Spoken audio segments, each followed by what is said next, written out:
जगताप का दिल जोरों से धड़कने लगा। उसने सुना था कि पिशाचिनी डरावनी होती है, खून पीने वाली होती है, पर जैसे ही उसकी पलकें उठीं, उसके सामने खद्दी थी। यह कहानी है एक ऐसे इंसान की जिसकी रूह को दुनिया की नफरत ने धीरे धीरे जहर बना दिया। उसी जहर ने उसे एक रहस्यमयी अंधेरी सल्तनत का बादशाह बना दिया, जहां वह एक यक्षिणी की मादक माया में डूबा रहता।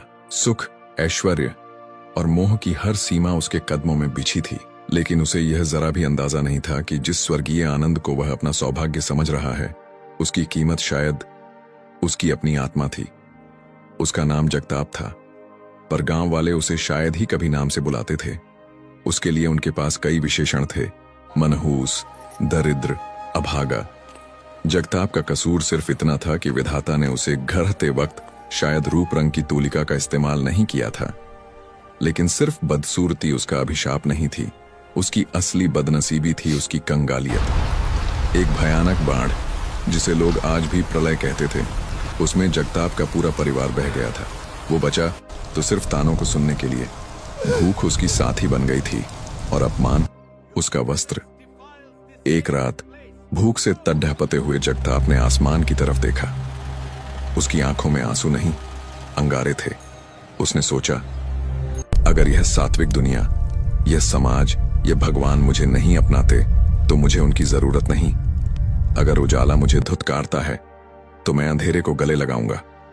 उसी रात उसे किसी ने बताया था कि कालवन के घने जंगलों में, जहां सूरज की रोशनी भी डरती है, वहां एक महातांत्रिक अघोरी शिवानंद रहते हैं। कहते हैं अघोरियों के पास हर मर्ज की दवा होती है, पर उनका रास्ता शमशान की राख से होकर गुजरता है। जगताप निकल पड़ा। 3 दिन भटकने के बाद उसे घने जंगल के बीच एक धूनी जलती दिखाई दी।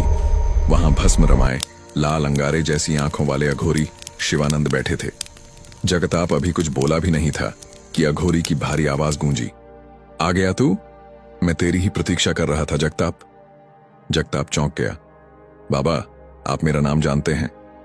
अघोरी हंसे, एक ऐसी हंसी जिससे जंगल के पक्षी भी उड्डीएच गए।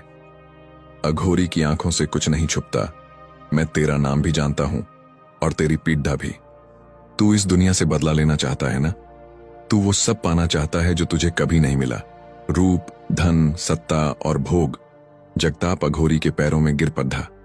हां बाबा, मैं थक गया हूं इस नफरत से। मुझे शक्ति चाहिए। मुझे ऐसी शक्ति चाहिए कि ये दुनिया मेरे पैरों में हो, चाहे इसके लिए मुझे कुछ भी करना पड़े। शिवानंद ने अपनी चिलम से गहरा कश लिया और धुएं के बीच से जगताप को घूरा। रास्ता है जगताप,